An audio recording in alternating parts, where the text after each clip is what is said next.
To other report, Minister of Finance and Coordinator Minister of the Economy, Mr. Wale Edun, has raised concern over Nigeria's growing debt profile, escalating debt service costs, dwindling revenues and shrinking development finance, even as public spending demands continue to rise. Addressing the 11th WAAPAC Conference in Abuja, Minister Edun emphasized the need for stronger parliamentary oversight and strict fiscal discipline to ensure borrowings translate to real value for the country.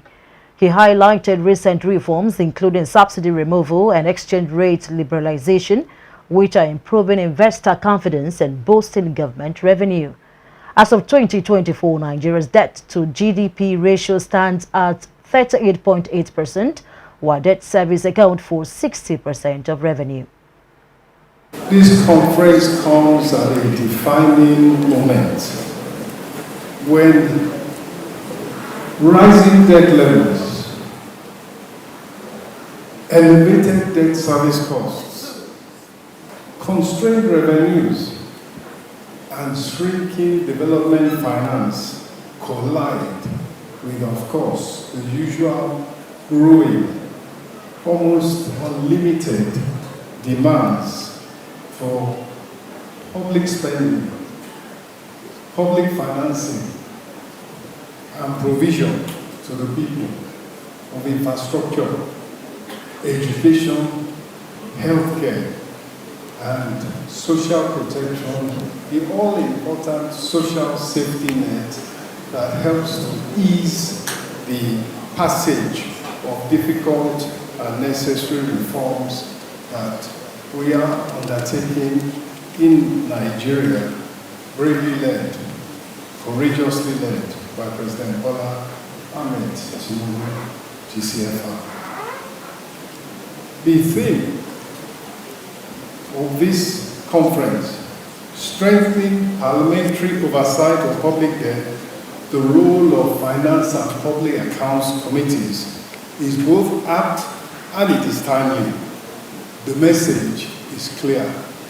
We must act decisively to strengthen oversight, deepen fiscal discipline, and ensure that public resources deliver real and measurable value and facilities that are fit for purpose to our people. If we look at the vision behind the President's actions, it is to build a strong, resilient, and inclusive economy. Inclusive in the sense that it provides good quality jobs for men, for women, for young people in particular, and where the private sector drives growth. The private sector is 90% of the Nigerian economy, and it's the same generally across all the countries present here today. It is the private sector that we look to make the investments that increase productivity, that grow the economy, create jobs, and thereby lift millions out of poverty. The Speaker of the House of Representatives, Right Honorable Tajuddin Abbas, represented by Honorable Julius Ihonvbere, also sounded a grave warning over Nigeria's rise in debt, disclosing that the nation's debt stock climbed to 149.39 trillion naira in the first quarter of 2025, up from 121.7 trillion naira in the same period last year.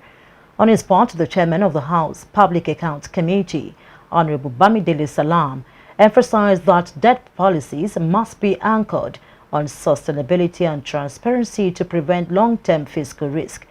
Similarly, President of the Senate, Senator Godswill Akpabio, represented by Senator Osita Izunaso, cautioned that mismanaged debt could endanger the country's future by transferring unbearable financial burdens to coming generations. The officials collectively called for urgent reforms and vigilant debt management strategies to safeguard Nigeria's economic stability. In Nigeria, recent available data indicate that our debt trajectory has reached a critical point, showing that, like many African countries, we continue to borrow internally and externally to fund capital and sometimes non-capital projects. This highlights the urgent need for a stronger oversight, transparent borrowing practices, and a collective resolve to ensure that tangible economic and social returns match every naira borrowed. Across Africa, debt levels have reached alarming proportions. By 2022, the continent's total public debt has reached $1.8 trillion, with external debts alone surpassing $1 trillion by 2023. Several countries are now in dangerous debt-to-GDP territory. In many cases, governments are spending more on servicing debts than on healthcare and other essential services, shrinking the fiscal space available for development.